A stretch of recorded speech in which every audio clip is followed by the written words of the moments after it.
Ladies and gentlemen, how you doing? John the Ninja live in the dojo, aka the Dojang, aka the John the Ninja Studios, and you know this, man! Thank you for watching my concert resume series.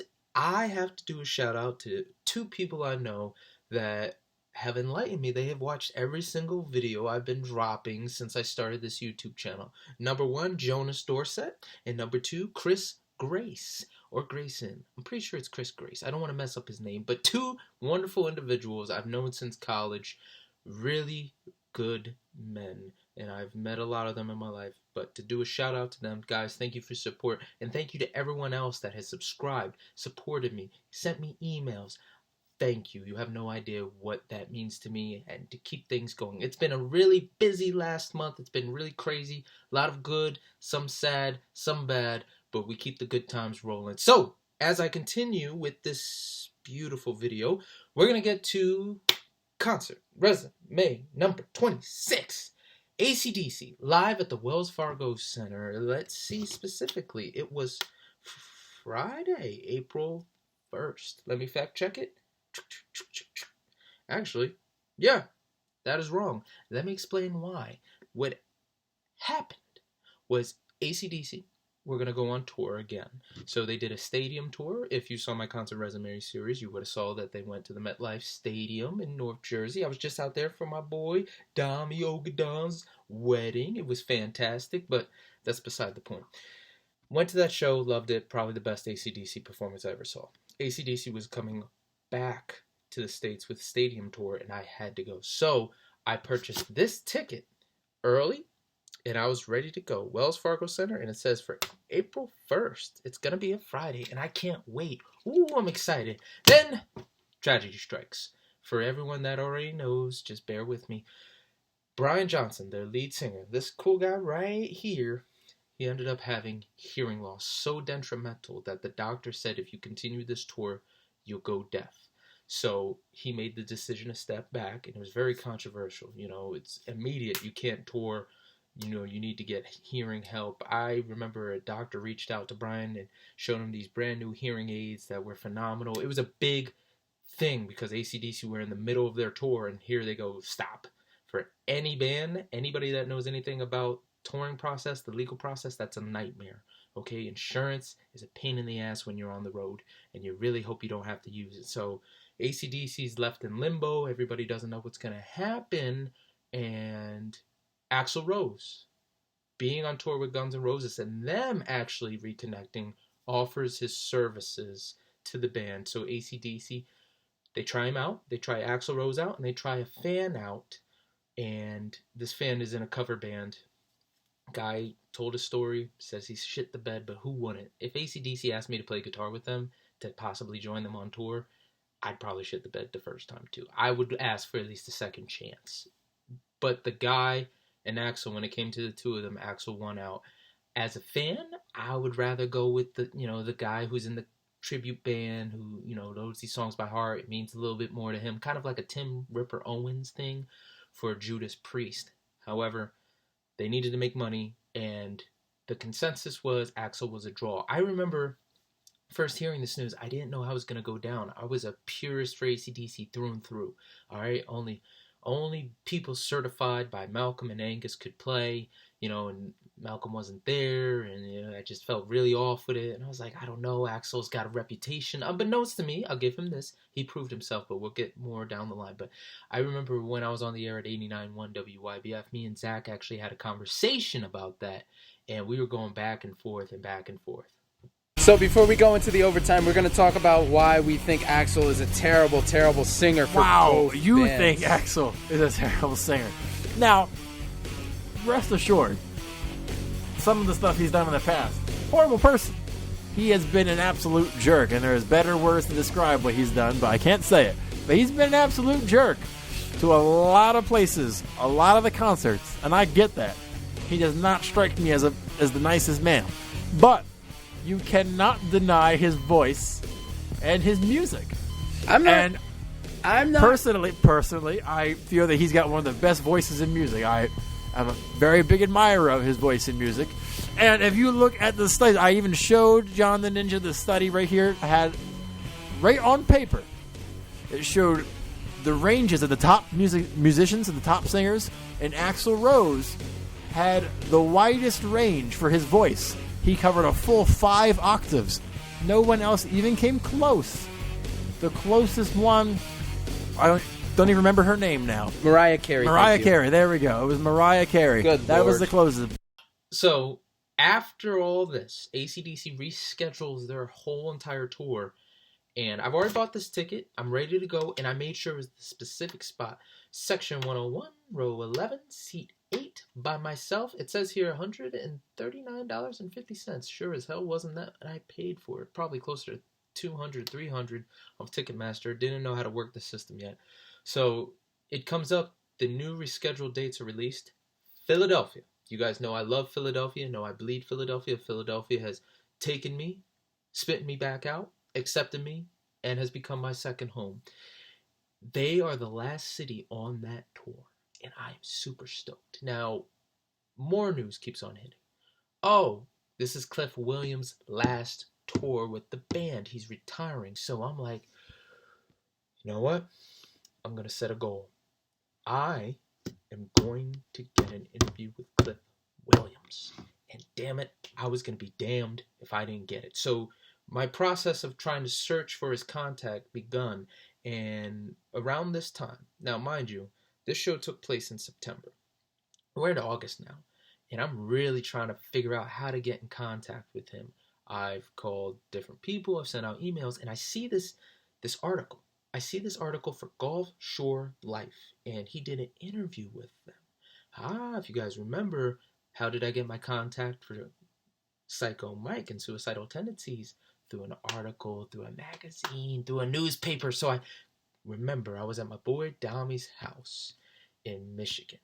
We all went to visit him as a friend group, and I'm there, and I see this, and I was like, I have to get a hold of them. So I started calling, and I asked for certain people, and the person I called, I will not mention the name, he did the interview. So I called for him. He didn't want to talk, so I said, okay, would you mind? I would like his contact. He's like, yeah, I really can't give that out. So I was befuddled. I mean, the other guy there did it. Now that I know the process of protecting identities and, making sure that the information given is confidential when it comes to contacts with rock stars and people that are public figures, I understand it more now. However, I was just awestruck. I was like, really? So I called his manager and I was like, hey, sir, this is what I'm trying to do. This is what I did. This is who I've interviewed. And he's like, you know what, John? That's very impressive. However, I don't feel comfortable giving you that contact. And if you're as resourceful as you seem to be right now, you'll get it yourself. And I'm just going to go. And he hung up on me. I was like, this. God. Okay.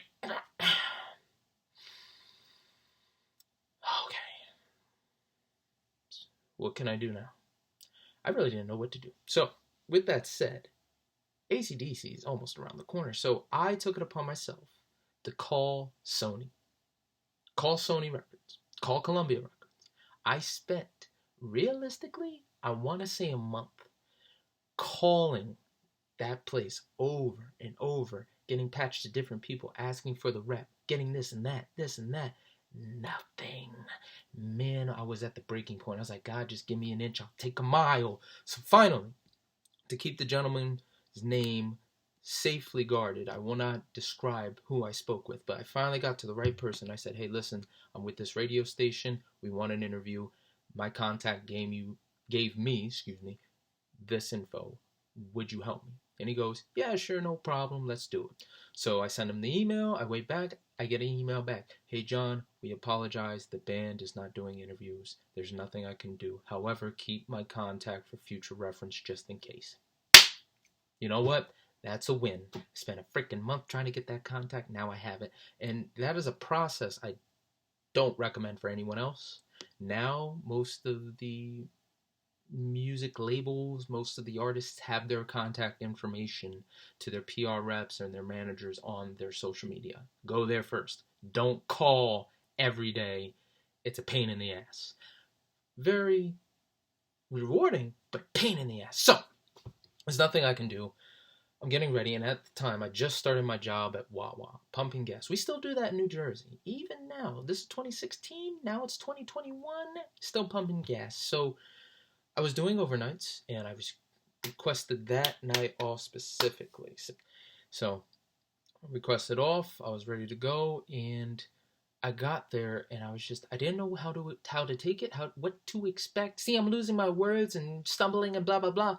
But I know this is a reoccurrence of the first concert I've ever been to. I'm gonna finally see AC/DC in my beloved Philadelphia, and I may be by myself, but I'm gonna try and enjoy it. Now, the build up still is Axl gonna gel well with AC/DC. They just did a show at Madison Square Garden a day prior, and one of the jocks at WMMR at the time, he's at MGK now, Matt Cord, gave it a raving review. Said they were fantastic, was way better than he expected.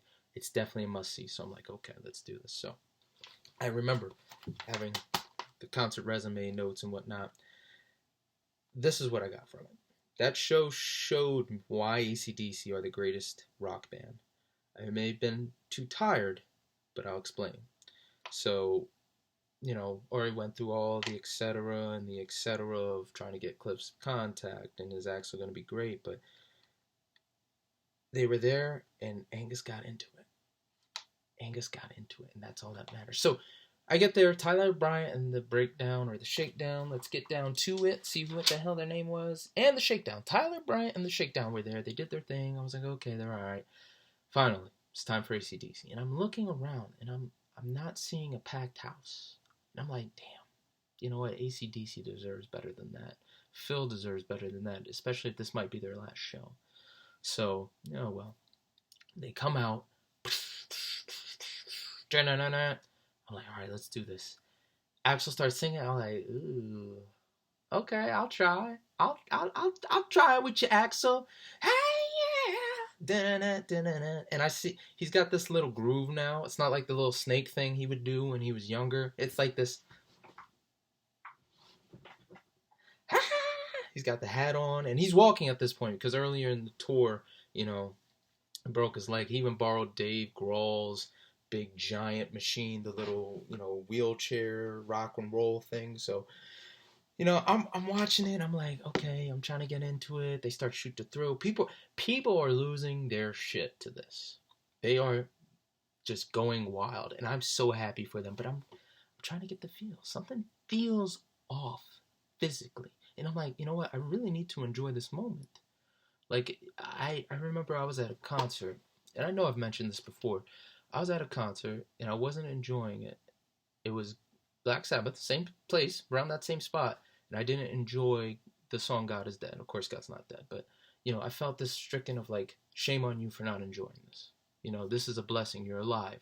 I've given you this time from God, or if you want to subscribe to the universe, I say Jesus Christ is Lord, but I was like, okay, I need to enjoy this. I always take that. No matter what I'm doing, if I'm doing something fun, I have to enjoy it. I want to make it a point. And just something wasn't right. But they were playing songs I really loved and wanted to hear. So I was trying to sing Shoot to Thrill and Back in Black and Dirty Deeds and Rock and Roll Thunder and Rock and Roll Damnation. They were playing songs I've wanted to hear since I was a kid live. The only song they never played for me live that I really wanted to hear was Bad Boy Boogie. Born on the seventh day, John Johnson was, and so was that lead singer in the song. So that's why it has a little bit more special meaning for me. But anyway, they were playing songs left and right, Giving a Dog a Bone, If You Want Blood, Live Wire. Ooh, I can't tell you how important Live Wire was for me as a kid. I used to listen to WZXL when I was a kid, when I really first got into AC/DC, and my favorite song to hear from them was Live Wire. And I would specifically listen to that station for AC/DC songs. Now, they stopped playing Live Wire on the rotation, so I started to, gravitate to other rock stations that would play it. First and foremost, thank you so much, Mr. Steve Raymond. I'm going to shout you out. Steve Raymond is the jock at ZXL, and he's responsible for a lot of my rock knowledge growing up and being exposed to rock music. So, sir, I know you're an AC/DC fan just as much as I am, and he's actually got to meet AC/DC and Angus and all them. So, everyone, big shout out to the good sir, Steve Raymond. God bless you, sir. A brother in Christ. So, I'm there, and I know for a fact he had a great time. He was posting stuff on Facebook, like reliving my childhood and having a good old time and whatnot. So, I'm watching this band, and, they're doing great. They're doing great, and I'm just like, something feels off musically. I can't tell if it's Axel or them, or if the guitars don't sound right. But I'm trying to get it, and all of a sudden, I think it was around Problem. I wanna say it's around Problem Child. Let me look real quick. When did they play Problem Child? Ooh, no. All right, it might have been Problem Child. So anyway, Problem Child's like after the encore. They already played Let There Be Rock and TNT and all that. And I'm not gonna lie, even though I didn't like Axl's vocals, I got into TNT. I just had to. And at this point, Angus Young is sold on this show. I don't even think he's listening to the music. He's going at it. Everything he's playing is perfect. I'm watching him up close. I'm like, wow, finally. I got to see my guitar idol up close and see what he's doing. And I was just in awe. And I mean, I'm not going to lie. He was a little old. So, when he's young, he's moving around playing like crazy. When you're so far away watching, you really don't notice he's a little slower. But when you're up close, you're like, he slowed down a bit. But his playing speed, all that just still there, still killing it. And you would have thought the damn guitar was on fire. All the convulsions. I love that. That's me. Just running around with a guitar acting crazy. So, I'm listening, I'm watching, I'm enjoying as best as I can. And I see something weird. I see Stevie Young, the replacement guitarist for Malcolm Young, right here. And he looks frustrated. He's been swapping guitars out all night. And that's a weird thing for AC/DC. They usually come out with the one guitar and that's it. And if they do a guitar switch, it's very quick and you don't see it often. All right, so I'm like, that is something weird. What is happening that he keeps on switching guitars? And then I see something really interesting. He turns to the guy and starts yelling frantically, like, and he turns back and starts playing. And I remember he had to adjust. This is from memory, so fact check me on YouTube. He had to adjust the sound for If You Want Blood, another song I've been dying to see since I was a kid. So I was like, are they having technical issues? And then all of a sudden, clear as day, like the light shined on me specifically, my ears opened up and I heard it. I heard the change. I heard the AC/DC tone that I knew was missing, that I knew it was off. And then for the rest of the show, even though it was like 3 songs left, my band was back. I heard the tone, the sound that I grew up with, that I was accustomed to, that I was expecting. And I attribute that to my lessons from Eastern University. I may not have been good at the theory work at Eastern, but what Eastern's music program did teach me was to develop my ear and hearing sounds. What's the bass? What's the clef? Where's the harmony? What note are they playing? So significant. And I think no longer being ignorant, it opened my mind, it opened my ears to there's something wrong. And it all made sense. And then all of a sudden, Axl's singing went from this is cringy, this is terrible, why is he on stage, to oh my God, that makes sense. I'm sorry, Lord, but that's literally, I mean, I was talking to God, so it was okay, but the way he was singing, the way he was interpreting the songs with his voice, it all made sense. And later on, after the show, I went back to YouTube and I watched them at Madison Square Garden and I watched them at these other places. I'm like, yo, Axl is killing this.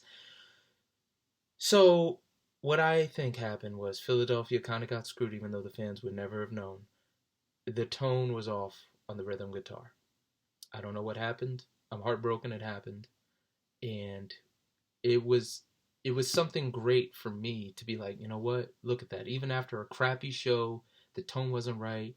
They're still out there trying to kick ass. They're still out there giving it their all. They're still AC/DC. Nothing's left. Nothing's changed. They're still my band. And that was a relief. It was a little bit of a screw, like, fudge, like that's the end of the show. Now they get it right. But as a fan, thinking like their whole story is just overcoming stuff over and over and over and over again. If it's not, okay, we're broke and have no money. Okay, finally we got the hit. Oh, Bond died. All right, well now finally we have a new singer and we just broke. broke new berries. Okay, we're in a slump. Okay, well, let's do a little comeback. Okay, Malcolm's out. He's got alcoholism. Okay, you know what? Let's do another comeback. And it just over and over and over. The band exceeds expectations, and they always come back stronger and more knowledge and blah, blah, blah. You get the point. As a fan, it was just like, damn, that's my band. And I'm proud of that band. Perseverance, going through it. So, the show is about to end. They're doing For Those About to Rock. We salute you. And, a heartwarming moment was at the end, and you could see this on YouTube. Angus brings Cliff to the front. He knows it's his last show, so he brings him out. He does a little bow, and I was like, yeah, that's great. That is great. And, they ended. And, of course, Axl's like doing the goodbye, because you don't know if this is it for AC/DC. He's like, Angus Young, Cliff Williams, blah, blah, blah. Thank you, Philadelphia. And, I was like, okay. All right. So the show ended, and I was just sitting there. I was like, wow, what did I just see? Okay. I had to make peace with it. I really did. And what even worse was, I got a phone call from my boss. He's like, hey, man, what are you doing? I was like, hey, I called off because I'm in Philly. He's like, hey, could you come in for a few hours? I was like, I could come in for like 4 to 6. And he's like, yeah, that'd be fine. I was like, fuck. This is when I first started working. Now I know, don't answer the phone at all. You're off. Leave it be. So, I saw the band, and, it was a little bittersweet.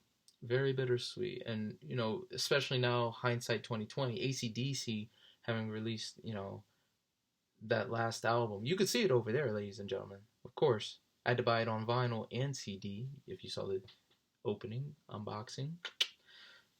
But, yeah, man, I tell you what, it was definitely a hard show to watch, but at the end, I just like, what, they did it, and I'm proud of them for it. So, as a fan, yeah, damn, that was a tough show.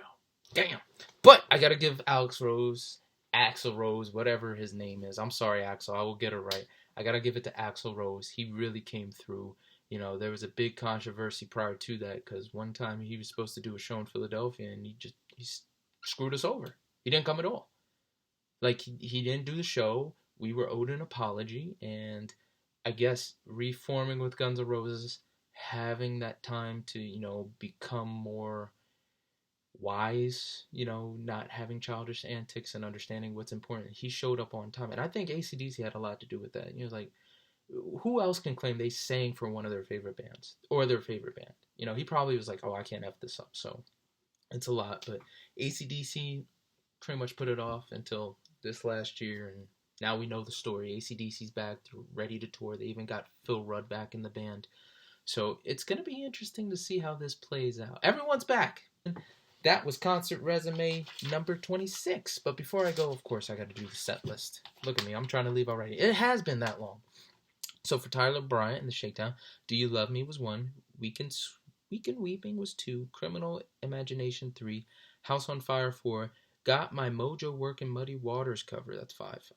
Lipstick Wonder 6. And House That Jack Built was 7. AC/DC, most importantly. Rocker Bus was 1. Shoot to Thrill, number 2. Hell Ain't a Bad Place to Be, 3. Back in Black, 4. Got Some Rock and Roll Thunder, 5 off that album. Dirty Deeds Thunder Cheap was 6. Rock and Roll Damnation, 7. Thunderstruck, 8. High Voltage, 9. I love that song. Rock and Roll Train, another great one, was 10. Hell's Bells on 11. Giving a Dog a Bone at 12. If You Want Blood was 13. Live Wire 14. Sin City at 15. You Shook Me All Night Long at 16. Shot Down in Flames, 17. Used to be my theme song for some reason. 18. Have a Drink on Me. TNT was 19. A Whole Lot of Rosie, 20. Let There Be Rock, 21. Highway to Hell, 22. Riff Raff was 23. 24. Problem Child, which was the first time it was played since, I want to say, 2001. July 8th, 2001. And for those about to rock, we salute you. So, next show. My mental breakdown at Skillet. At the then Electric Factory, now the Ben Franklin Hall. Tune in. Until next time, ladies and gentlemen, I'm John the Ninja. God bless, be smart, be mindful, and rock on. I'll see you next time. Ninja out!